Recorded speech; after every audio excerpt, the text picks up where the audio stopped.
Hey, party people. Happy Thursday. Feliz Quinta Feira. Woohoo. How are you? I hope you're doing well. I'm Krishan Wright. I'm the founder of Black Sick Global and the host of the Black Sick Global podcast. Just dropped a new episode finally on Monday. So I know I had a bit of a hiatus because, I was gallivanting in Asia for a month, but back on the mic. And this week, I've been recording. I've recorded 4 episodes since I've been back. And so for the rest of the season, you got me. So I am so glad that you've been tuning in. This is year 5. So 5 years of the Black Sick Global podcast and 5 years of Black Sick Global.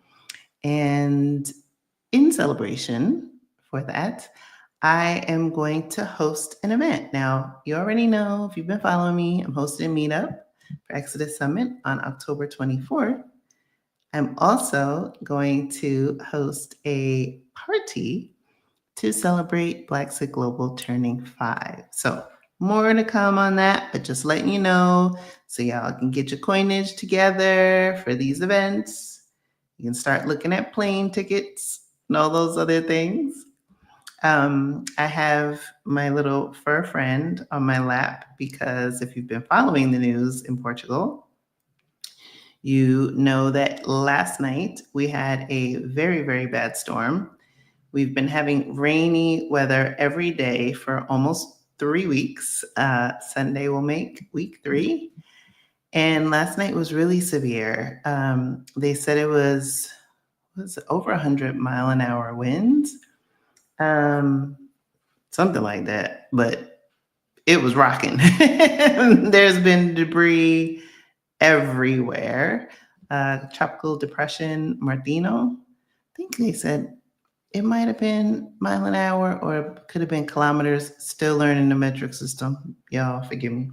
But in any event, she does not like the rain or the wind. So she's been very, very close to me. So you may see her pop her little fur head every now and again, but that's why. What else can I tell you? Oh, why have I been busy? So another reason why I've been busy and in the rain, I got rained on and barely kept, is Nomad Noir. Our ladies for Nomad Noir Spring 2025 are en route.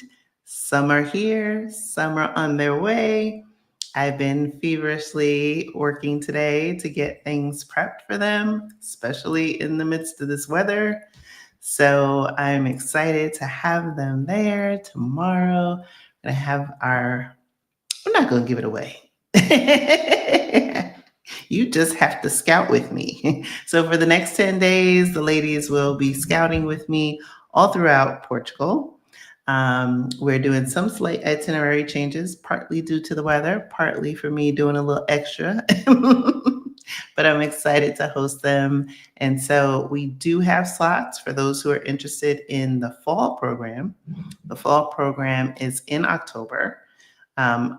Join the mailing list. It probably isn't below this video because I've been running around all day, but I will add it.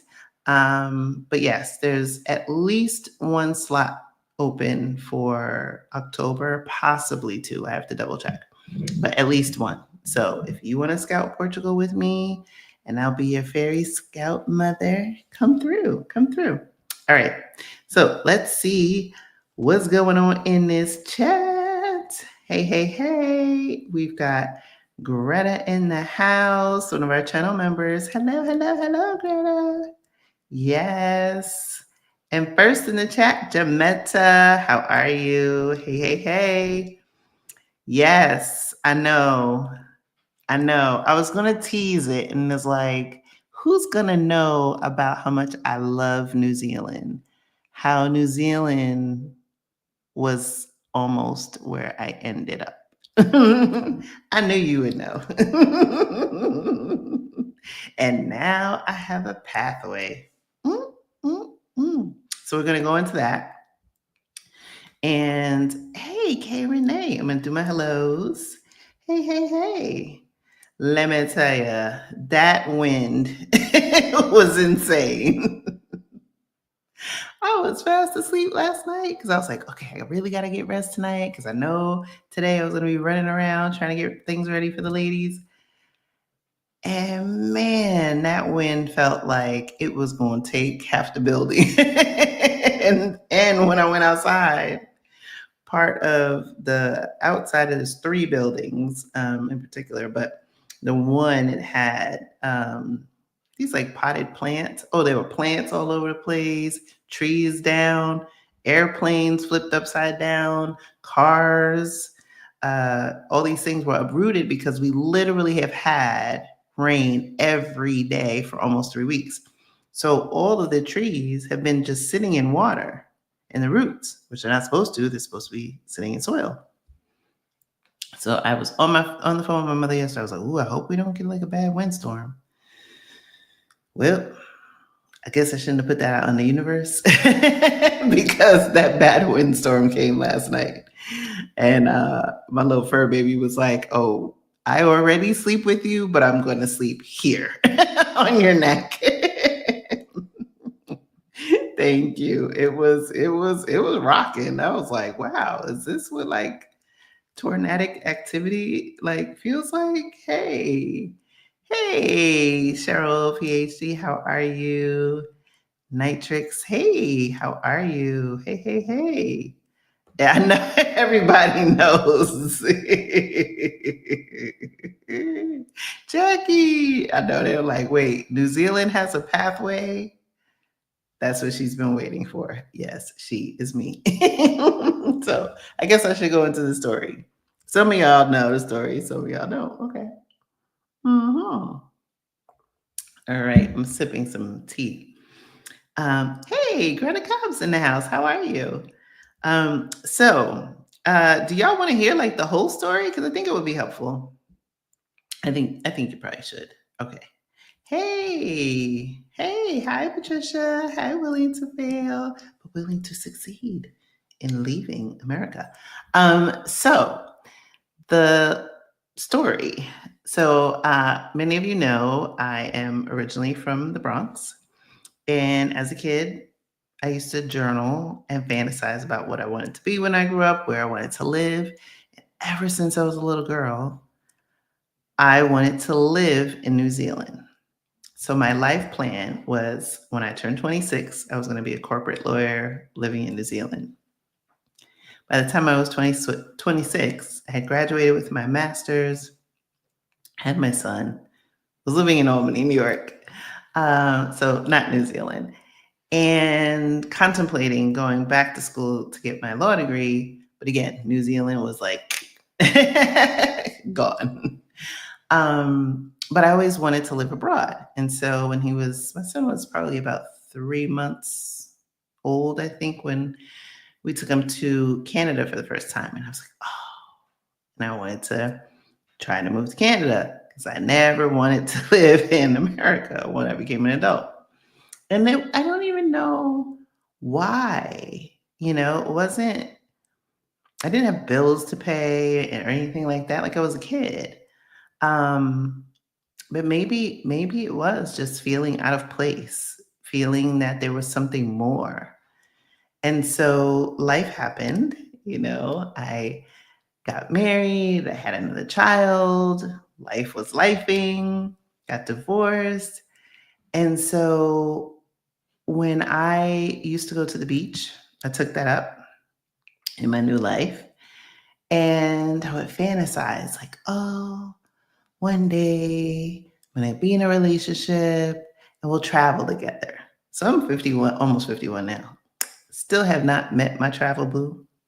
If you're out here, hit your girl up, right? But that's when I started realizing, why am I telling myself this crazy story that I cannot travel unless I'm partnered? And I remember that clear as day. Like it was, I don't know how many summers I had been on the beach, but I was like, wait a minute, why am I telling myself this story? Like I can be the hero in my own story. So I went home that day and I bought the plane ticket to New Zealand. So I was like, well, I never traveled. It was my first solo trip, 2017. This was the summer of 2016, but I subsequently went in January of 2017. And Bailey, you are snoring so loud. And I said, I have to go to the place that I've always wanted to go. I have to go to the place that has been in my heart for decades, right? Decades. And so I bought the plane ticket, and I was so green in 2017. I literally only bought the plane ticket. And it wasn't until I think 3 weeks before I left when I was like, oh, where am I going to stay? I don't even know. I was just lots of suitcases, like all the things that I do not travel that way anymore now. But I look back on it and laugh because I was like, oh, I just thought I was going forever. But when I got to New Zealand, it exceeded my expectations. But I remember distinctly because I flew Emirates and I was like, oh, like, ooh, and the real silverware on the plane. And Emirates has changed because I flew it a couple weeks ago. But they had, like, even in economy, you had your toiletry kit, very nice one. I actually still have it. They gave you the warm towel in the middle of the flight, like all these things, like they don't do now. But 2017 was a good year, and I had a layover in Dubai, and then went to New Zealand, and I was like, oh my gosh, it was amazing. It was the first time I felt seen as a woman, as a Black woman, and not seen in the sense of being observed and followed and seen but not seen, but just like people coming up to me and being polite or just anything. It was just magnificent. And I remember that first day or two, it was like I was looking like, okay, this is a little too good to be true. Like, when's the other shoe gonna drop? Because I've been living my whole Black life in America, and I've never been treated like this. And I remember those first couple days, and I should have pulled up that other picture, but those first couple days, I was there, and I just I stayed with a couple in the Airbnb. It was the first time in Airbnb. And I said, okay, the first like 2 or 3 days, I should probably be somewhere where like people can lay eyes on me. I had these rules. I was like, I don't go out at night, which I don't really observe now because I'm more of a seasoned traveler. But for those first couple of years, especially. And then I started to venture out, and I said, okay, I'm an introvert. After a while, I'm going to get tired of peopling. And so I'm going to want my own thing. And I said, oh, I'll just do Ubers and stuff. And I remember, because I said, okay, this is part recon. Is this going to live up to the hype? And I remember I decided to rent a car like around day 2.5, 3. And remember, or maybe you don't know, New Zealand, they drive on the opposite side of the road. So the steering wheel is on the opposite. And I knew that. And I was like, oh, there's no way in hell I'm gonna be driving there. And then day 2, I was like, I'm Superwoman. I can do it. I want. And I drove to the beach. Now, granted, I was concentrating like intently because everything was opposite. And I did not want to have an accident, did not want bad things to happen. But as I started to explore, and I remember going to my favorite little cafe restaurant called Crave. And I actually went back to it 5 years ago. Wait, was it? Yeah, 5 years ago was the last time I was there. And there's just so many sweet memories, so many sweet things that had happened there. That was really the trip that showed me what I was truly made of. Like being able to drive, what I didn't know at the time was cross country. New Zealand is not a big country. It actually has less people than Portugal.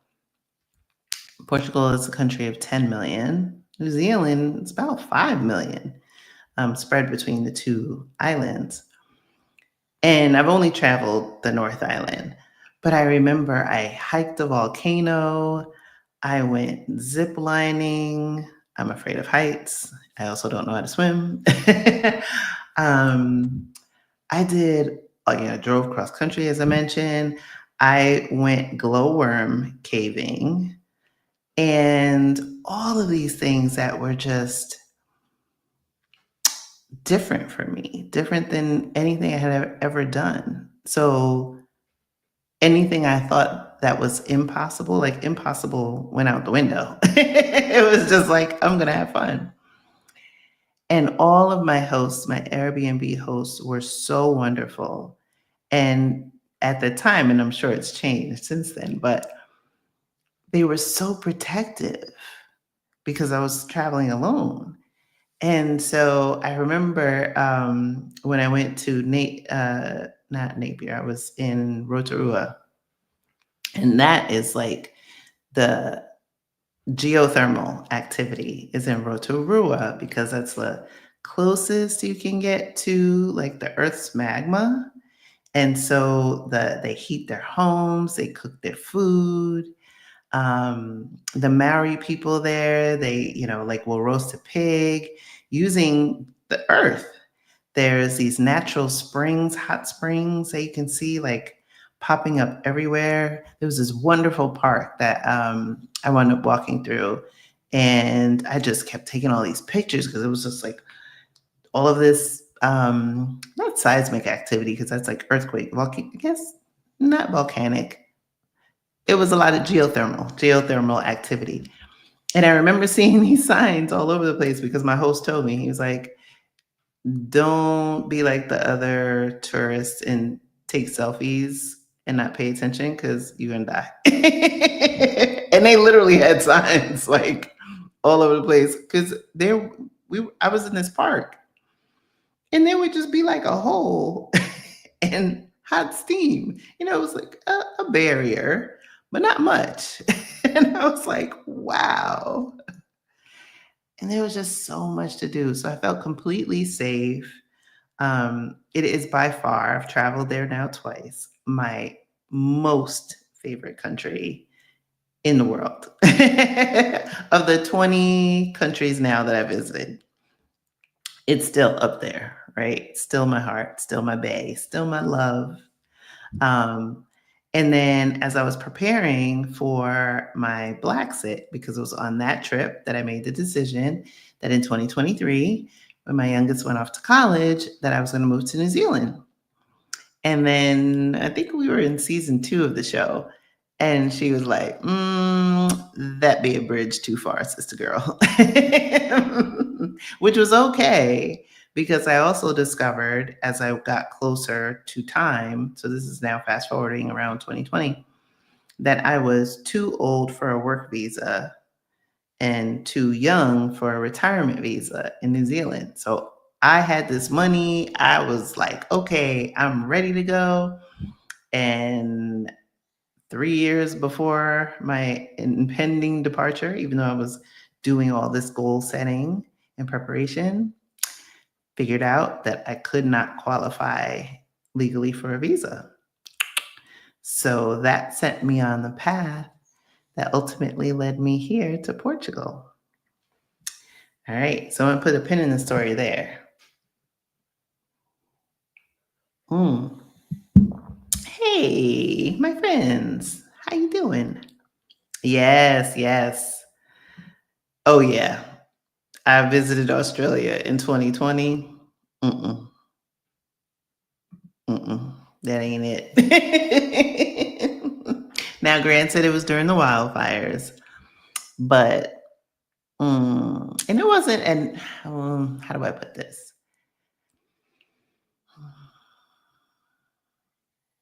It was nice. I blew in a didgeridoo. That was nice. There were moments. I ate kangaroo. There were moments. But then there were some like questionable things. And so I'm like, okay, not on my like list of places to go again. I probably will though, because I do want to celebrate New Year's. I want to ring in New Year's there at least once. So I probably will go back for that at some point. Um, but now I think, digressing for a second, because I've been to Australia, I only have 2 continents left. And then I would have done all 7. And I'm going to do Africa this year. So that only leaves Antarctica. Tick, tick, tick. Anyway. So, what I wanted to talk about today was well, now you know why I love New Zealand. But New Zealand now has a digital nomad visa. So, we're going to talk about what it is, how you can qualify, if you qualify, and if this might pique your interest. Actually, when I was in Asia a few weeks ago, I contemplated staying a little longer because I just love New Zealand. Once you get like to the other side of the world, you start looking at the map and you're like, oh, it's not that far from here to there. But yes, yes, yes. It does. It does. It really is my happy place. Yeah. And I know when I go back, I have to go to the South Island. So I've been to a few places. And I did have a couple of pictures because I'm on my new computer. So I wasn't able to pull, oops. I wasn't able to pull like everything over. Let's see what we have here. Nope. Nope. Oh, these are all. This is not what I wanted to show you. I don't think it came over. Oh, I know why. I know why. Whoop, whoop, whoop. Hang on with me for a second. So, how do I make this bigger? Let me try it this way. Nope. Maybe because it's so old. I think that's probably why.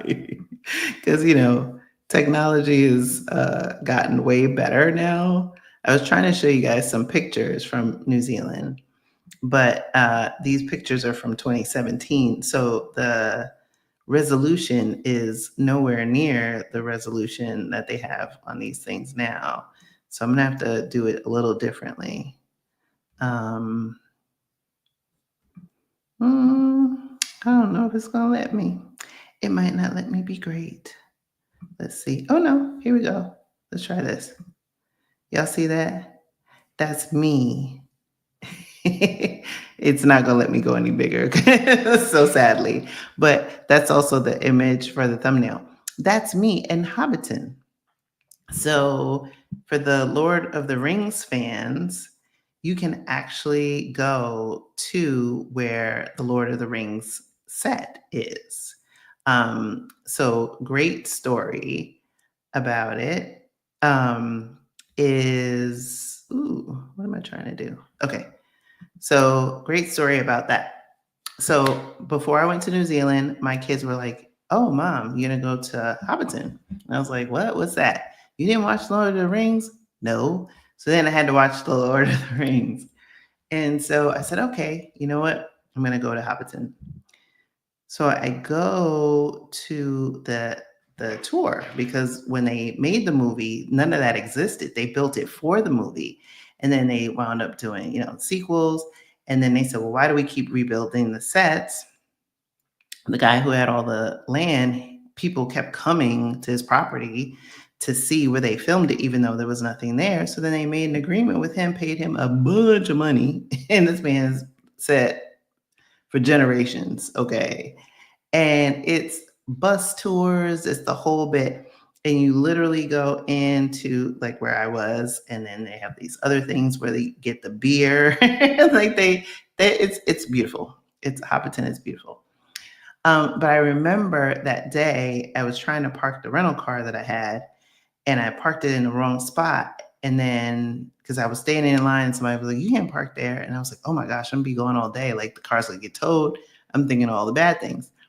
So I think the bus driver overheard me, or I might have said something to the bus driver. That part I don't remember. But what I do remember is he got everybody on the bus. Now, this is a tour bus. We were leaving from a thing. We needed to get on this bus. He needed to take us to Hobbiton. And he told everybody on the bus that he was going to take me to my car so I could move it to the other lot where I wouldn't get towed and then allow me to get back on the bus and take me. I was like, y'all people are just nice. What? Nice. Kindness. I love it. It's my favorite place. So anyway, yes, that's a picture of Hobbiton. And then I have another picture to show you. I should have planned this better, but let's see if I can get you one more picture. And then, oh yeah. Okay, this is a good one. Okay. So where's this one? Okay. So this one is me. At the bottom, I went glowworm caving. And so I had to put on this getup. So they all make you do that. And then I had a headlamp because I'm in a cave. And so all of this, where the light is ground. So this is where we started, above ground with the trees and all this other stuff. And then where I am is like the mouth of it.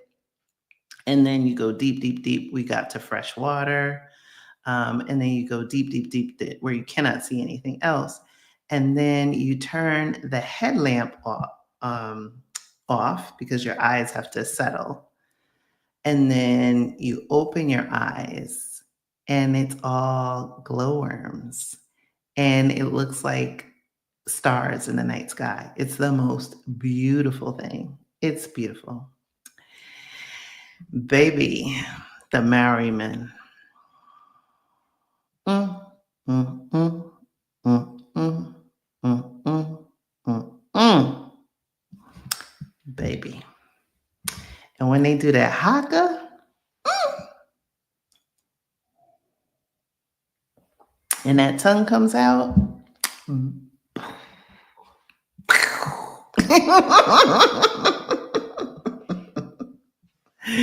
gotta go. Okay. All right. It's questionable. I'm telling you. Okay, so let's get to I'm telling you. Just saying. So let's see, where do we want to start? So let's talk about y'all gotta say, oh wait, no, I did have some more pictures. I'll get back to it. We'll intersperse some more pictures. How about that? Okay. So let's talk about this visa. So Americans that go to New Zealand, you can stay up to 6 months, right? Because you have a US passport. Every country is different. Typically, there's 90 days that you can go into New Zealand, but US passport holders, you get a little bit more time, right? So that's the beauty of it. But so why is New Zealand creating this visa? As you know, New Zealand was one of the first countries to lock down and stayed locked down for one of the longest. Their former Prime Minister, Jacinda Ardern, was phenomenal in telling her citizens what was going on. Obviously, everybody has different opinions, but really being proactive, one of the most proactive political leaders during the pandemic.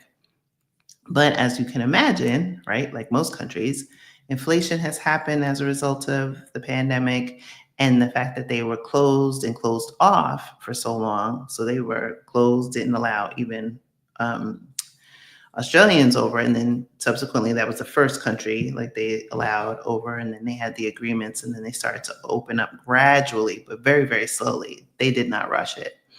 But as a result, their economy has suffered greatly. So in order to attract more investment in New Zealand, they have made some alterations. And so this is where the pathway to get in, the doors have opened. Okay, so while there is no formal digital nomad visa, right, you can now work remotely on a tourist visa, which usually you cannot. You go on a tourist visa, you agree not to work in a country. They are relaxing the requirements, if you will. So I'm going to give you guys some links because I love sharing. Sharing is caring. So I'm going to pop this in the chat, and then I'm also going to share my screen, and we'll walk through this together. Okay. So let me go back to oops. No, me and this mouse. Okay. Working remotely in New Zealand on a visitor visa. So I dropped the link in there for those of you who want to follow along. So now you can work remotely. So now again, if you're from, because I don't assume everybody that watches me is from the United States. I know most of you are.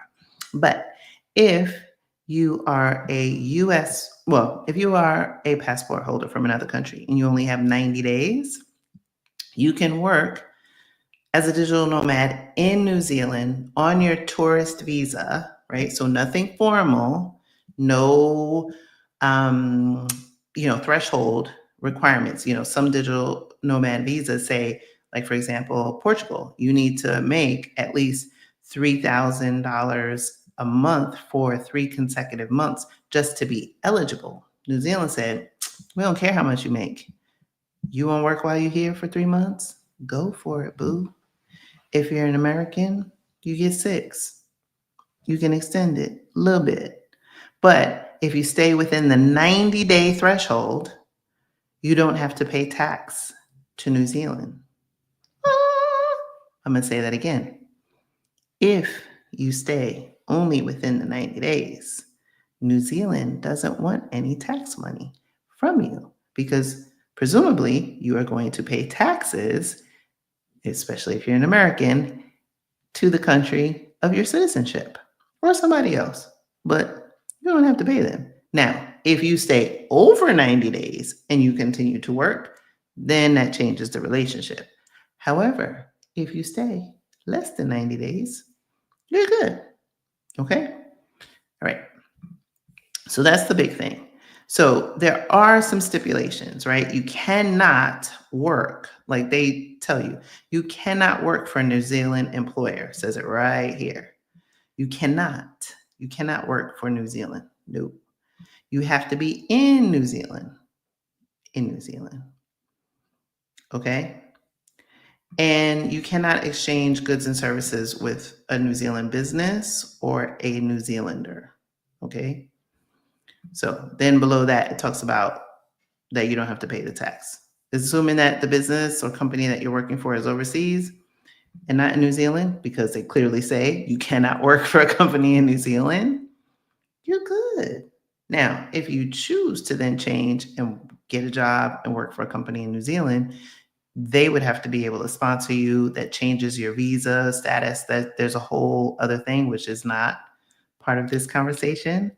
But for those of you who are looking for a sabbatical, those of you who want to just check it out for a longer period of time, you work remote or you have a side hustle and you now have the ability to go do it. Another thing, let's keep in mind. Okay. Let's see. This is what you'll find fun because, I live on this site. So the US dollar is here, right, to New Zealand. 1 US dollar is worth $1.74 New Zealand, right? Because you round up. What?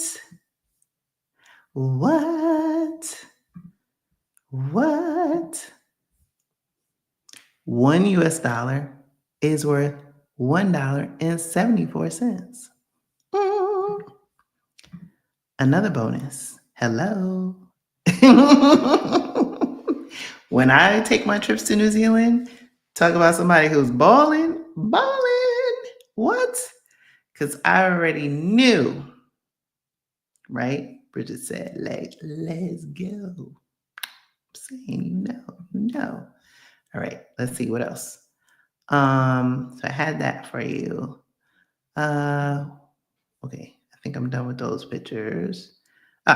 Okay. Next thing. One of the reasons I'm going to sell you on New Zealand. Okay. Oh, no, that's not the one I wanted to show you. Okay. So, the Global Peace Index. So, every year, the Global Peace Index comes out and it lists the safest countries in the world. Now, any of these lists, best places to live, Global Peace Index, all of these things, you have to remember anything that comes from the West is going to have a Western slant. So you're not going to see countries, especially African countries, pop on these lists. Always use wisdom and discernment when you're looking at these lists.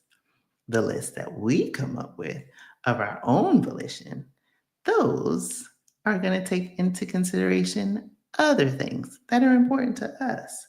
But as it relates to an index and a source that's reputable, Global Peace Index is pretty reputable. Okay. New Zealand is always in the top. Okay. So I don't know if this is going to go straight to I didn't go to the breakdown for 2024. Can I get to it really quick?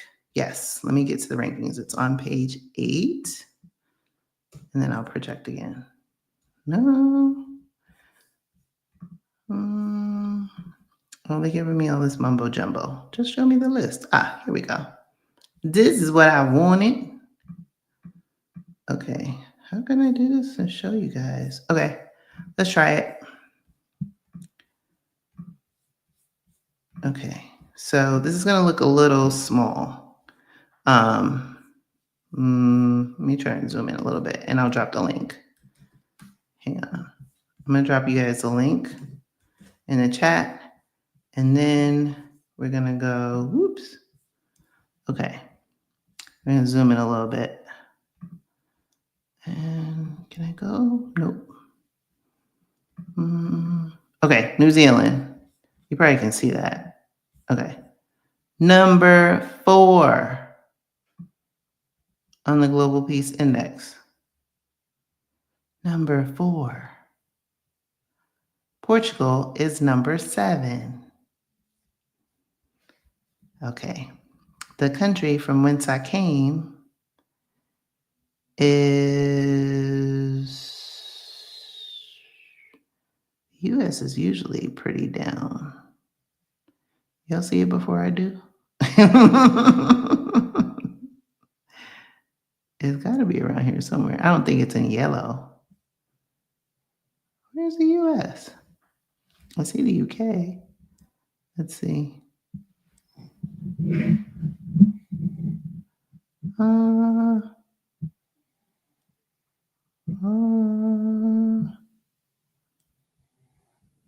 I don't even see the US. It is, oh yeah, 132. There it is.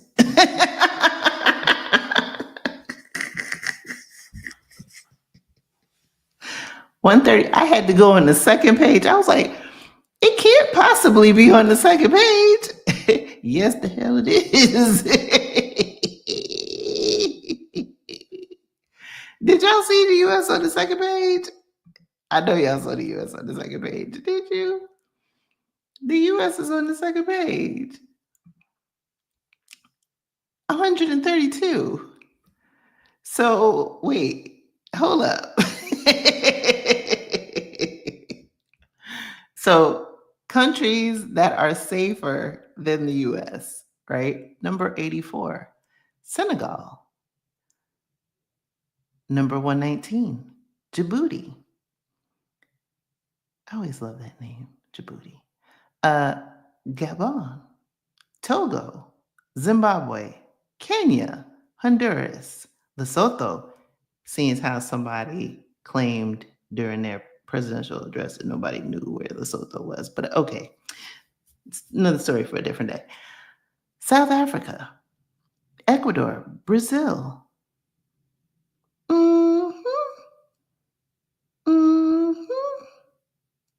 And now some of these countries that are safer than the United States on the Global Peace Index are also countries that the US is saying that they want to put on a ban list.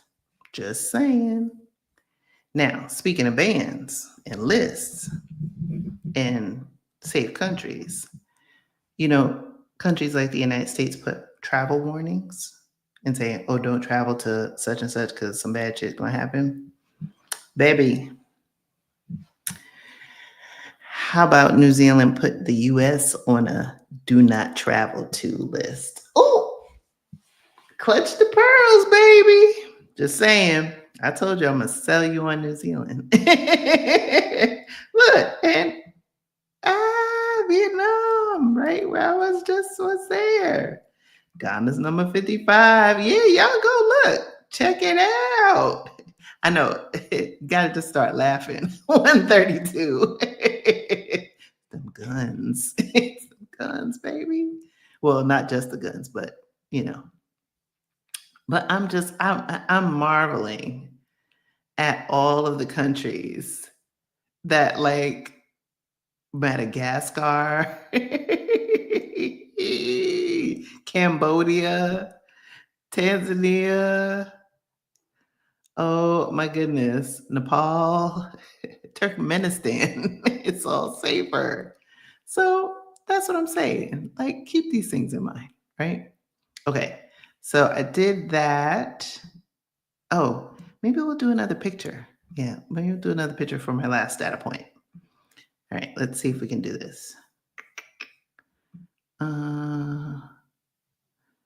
Yeah, let's see. Look at me and my cousin in New Zealand. This was from 5 years ago. So, my favorite, this whole wine thing of mine, I really realized the seed that was planted of me loving wines and going to countries that have great wines started in New Zealand. Not in this one, but when I went in 2017, I went to the oldest winery in New Zealand, which is Mission. But then next to it directionally, is my favorite, and it's called Church Road. It's an old monastery that was turned into this winery. They make the best wines. So in that picture, I had my cousin and I drove 4 hours so that I could buy 2 bottles of wine because I love it that much. And they don't export. And it was on my brain for, at that point, 3 years that I regretted not buying the wine. And so I got in the car and drove 4 hours to go get it. I love Church Road. And it was actually on an episode of House Hunters when they did New Zealand and they went to Church Road. I was like, that's my place. That's my place. Tell me. See, I love Church Road. I love Church Road. And my cousin. Yay. Isn't New Zealand beautiful? It's gorgeous. Okay. I think that was all the photos I had I wanted to show you. Let me see. I might have one more. That's just wineries. Where are you going, Bailey? Okay, you leaving me? Okay. Okay. I think that was it. Let me just double check. Yeah, that was it for the pictures. Okay. So the last data point. We're coming up on the hour. Okay. So to sell you on it is,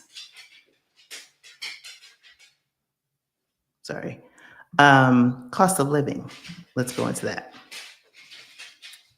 Yes, absolutely. What, you want to go outside? Okay, hold on, y'all.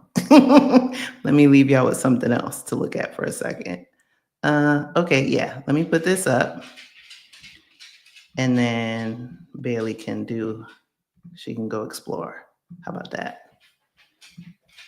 Okay.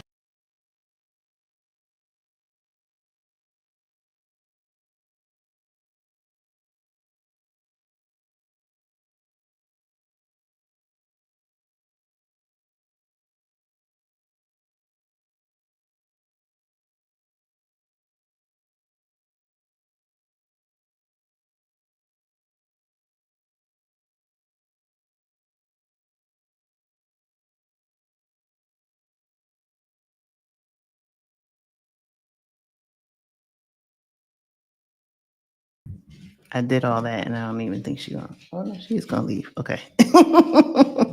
She just wanted to get out. Okay. So cost of living. Sorry, this is in the way. So these are ways you can look at, select any city in New Zealand, right? So I have my favorites. I've not been to anywhere in the South Island, but my favorite area, Napier. Love Napier. That was actually Church Road is in Napier. So you can just see like the cost of living breakdown. Look, ooh, cheese, all that stuff. Now, again, you have to do your calculations, of course. Napier is a more expensive city, but um, I love it. I love it. So play around. Put your, excuse me. Let's see, New York.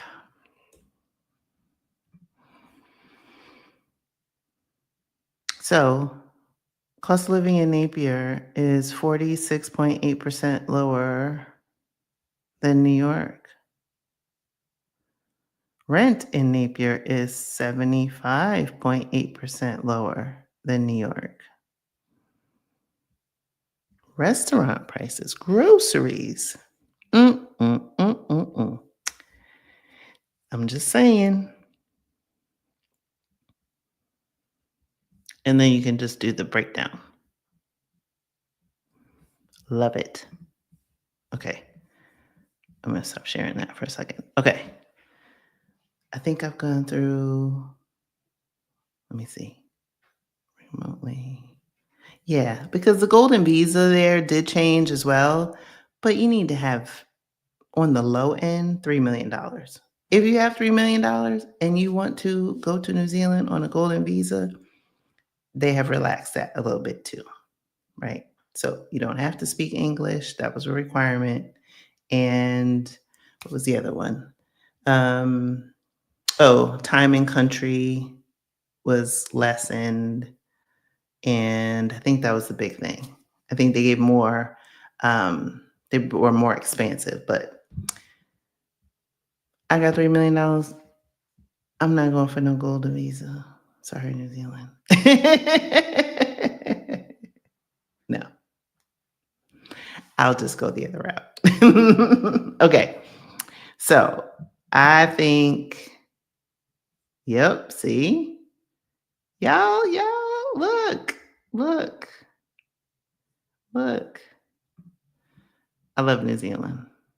I love New Zealand. Now, I've been to more expensive countries, and I did see in the comments some people said it was expensive. And everything is relative, of course. Most expensive country still that I've ever traveled to, hands down, 100% Iceland. Iceland is still the winner of the most expensive country that I've traveled to. Okay, so I guess the question is, am I going to leave Portugal to go to New Zealand to take advantage of this new pathway? The answer, my friends, is no. I'm staying right here in Portugal. So you might ask why. A couple reasons. One, I love Portugal. It doesn't feel like I settled by moving here. It feels like it's the right place for me. Another reason, the great community. I have great friends. I feel safe here.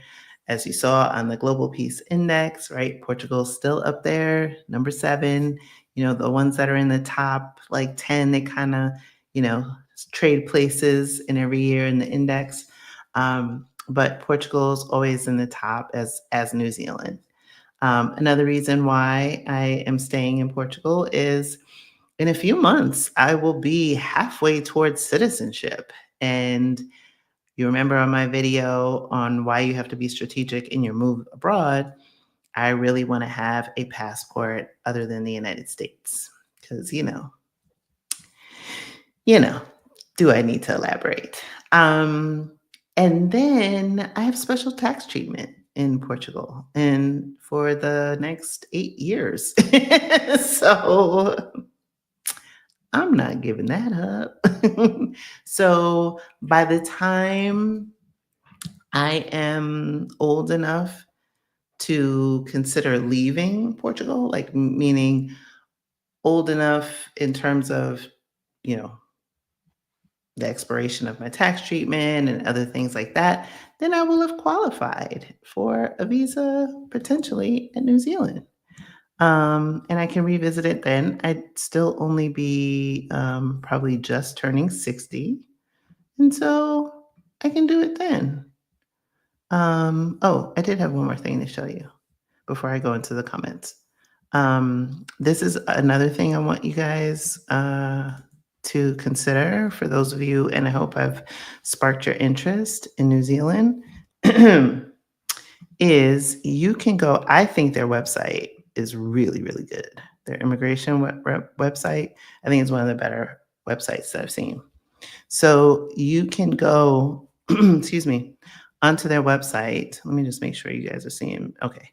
You can go on their website and prepare your application. It tells you all the things you need to know. You can search for visas. You can look at their skilled workers list, which they have made alterations to, because again, this country is in need of skilled workers. They're lessening some of those requirements in terms of how many years of skill you need. So this is a site that if you're considering moving to New Zealand, go for it. Um, so again, you can look at what you want to do. Extend your visit if you're already there, work, study, bring a family member, start a business, live there permanently. So let's say, excuse me, I wanted to live there permanently, United States, and I am in this zone, right? You click and they will literally show you the options that are available to you. And then you can compare and contrast. So if you have a student who's studying in New Zealand, you can do a parent visa, right? And then you can compare and contrast. And they tell you like the criteria, what this visa is for you if you meet this circumstance. It's great. Then I can say, hey, what will it be when I'm over 56? What options do I have? And you have a bunch of options because, like I said, that was the reason why I couldn't qualify before, is that I didn't have a skill that was in demand. And I was too old for a work visa and too young for a retirement visa.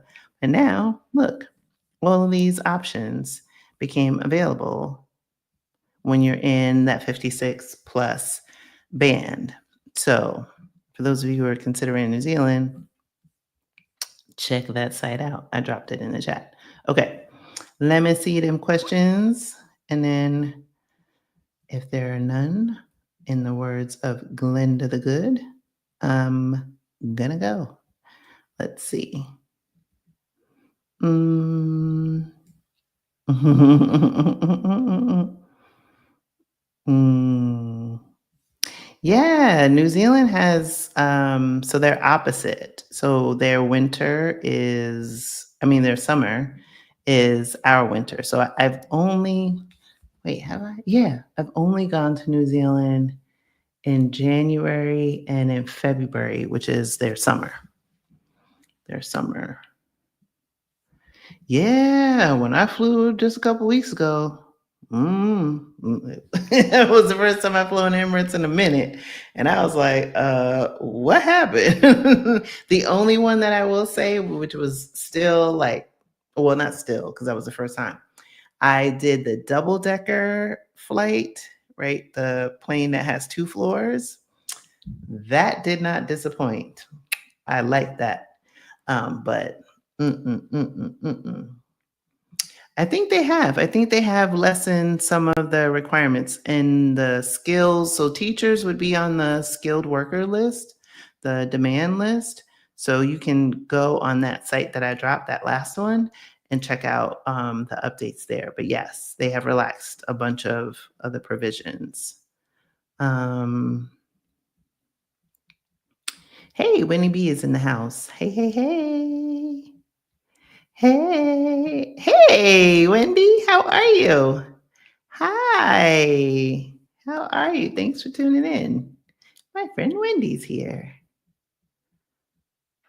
Uh, my bags stay packed. I just bought a plane ticket 2 days ago for my May trip.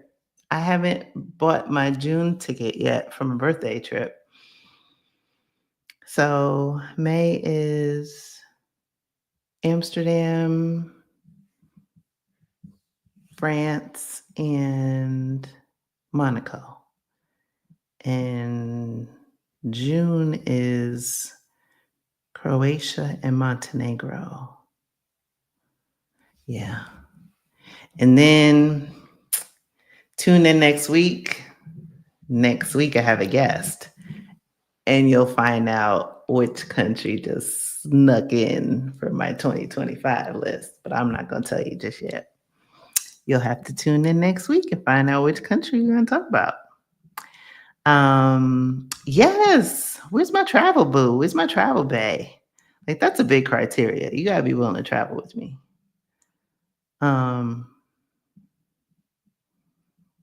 Yay! I'm so glad you're excited. Oh, I try.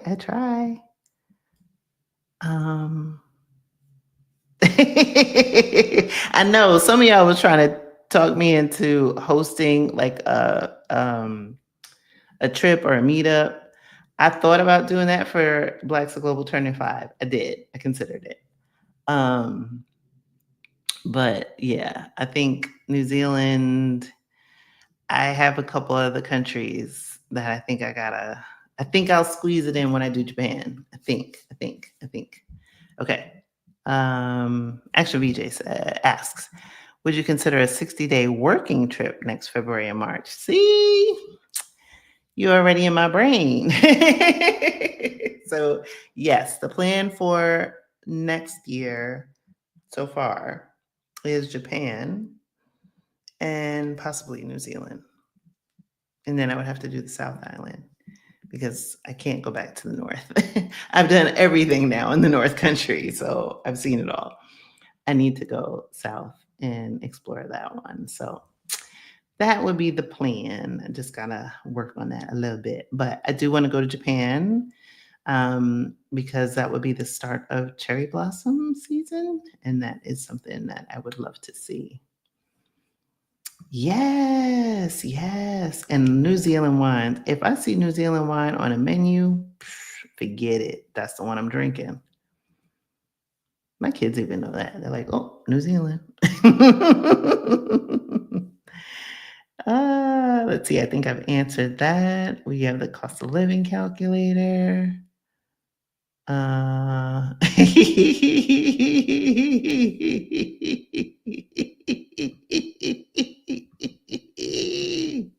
I know, my wicked laugh. Yes. All right. Let's see. Yes. Look. Zambia, like, and this is also helpful to know for people that wonder and ask the question, is this place safe? Is that place safe? Baby, if the Global Peace Index done told you that the place that you actually are living in is more dangerous, I think you'll be okay. If you have been able to exist in America, you'll be okay. Okay. Yes. I wish I had could have shown you more of my pictures. One of these days I'll do something. Yeah, and it's gonna get worse now they done plan on dismantling the Department of Education.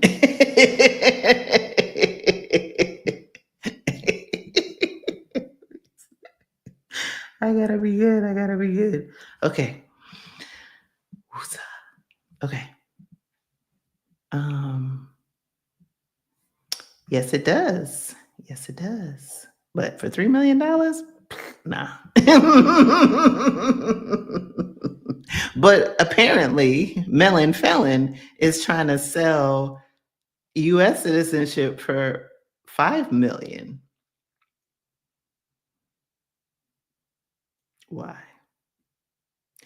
Nobody's gonna buy that. One, you gotta get rid of them guns. You gotta get up higher than 132. You gotta get rid of them guns. You have to get rid of citizenship-based taxation. Why would anybody from a country where they can make money anywhere and not have to pay the country of their citizenship, why would you give that up to get in a US citizenship, especially if you have money to drop $5 million? Why the hell would you want the US government all up in your shit? Much like I have to disclose. Oh my gosh. I'm just saying. But if my citizenship is worth $5 million, shit, I'll sell it to you for $5 million. Give me my reparations. I think a lot of Black people would raise their hand and gladly take $5 million. I'll trade. Bye. Because you know what? I got 131 other countries that are safer. Mm-mm-mm. Oh, Iceland. I will go back one day, but not just yet. I mean, it's part of Europe, so I will go back one day. And remember, all things Iceland, check that out. Right? Jules was a guest on the Black Sick Global podcast, and she has a wonderful platform. So if you are thinking about going to Iceland, she is there. She is very Black. She is very locked. She is very, very Icelandic. She has citizenship. She speaks the language. Like, baby, I'm like, yes. I loves it for us. I loves it for us. Let's see. Nomad capitalist says the U.S. is the most corrupt country in the world. Yeah. But at that point, okay, let's see. Yeah. Yeah, I'm here for the foreseeable future. Yes, it is great to have options. Y'all know me. I am a plan B type of gal, right? I already know where my next country is, or at least the region. Um, so yeah, I always, because things can change, right? You may have a plan, but yes. Hey, happy birthday. Happy birthday, Pam. Happy birthday. Yeah, the skills list is on their website, on New Zealand's website, or you can bring your own, right? If you have a side hustle online thing, you can go on your tourist visa, no extra paperwork, nothing that has to be approved by a consulate. You can just go. No minimum earning, right, in order to qualify. This is great news. Yes. Yes. Elon Muskrat. Yes. They done burning all of his daggone cars. I'm like, look, I'm gonna be good. I'm gonna be good. I'm gonna be good. I will be good. Maybe I'll just save it for the last episode of the podcast. Maybe that's when I'll be bad. I don't know. Let's see. I don't know if the Russians want that because you have to disclose your worldwide income. Or the Saudis. Who wants to do that voluntarily? I have no other choice. I was born there. Okay. Until I have another option, that is. But what? What? Mm-mm. They're going to be like, oh, melon, how many people bought it? Goose egg. Then they'll probably come up with some lie. Oh, we don't track that. We don't disclose that. Just like when they lie and they say, oh, how many Americans are living abroad? Oh, we don't know that data.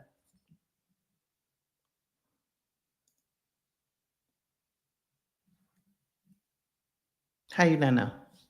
The Department of Treasury knows. Because they know when I disclose every freaking year what I have in my bank account over here. Why y'all lying? You just don't want to be embarrassed. It's okay. 132, it's okay. Hmm.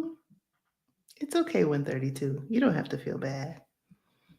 But look, they start paying us for our citizenship. I'll gladly take it. I'll get my reparations one way or another. Hmm. Okay. I think we did it, y'all. I don't see any other questions. All right. I think we did it in 1 hour. That's awesome. So next week, like I said, tune in. I have a guest. We're going to talk about another country that has popped up on the radar, a country that is going to give those of you who are interested and ready some options, some things that you have not considered. It's going to open the aperture of what's possible. So I'm excited about that. So tune in next week. Same bat time, same bat channel. It'll be my last week that I get to enjoy doing this at 9:30 my time before daylight savings changes for us on the 30th.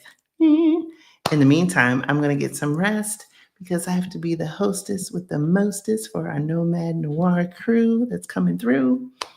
In the meantime, stay well, stay blessed. Listen to the Black's a Global podcast, and I will see you next week. Ciao, ciao.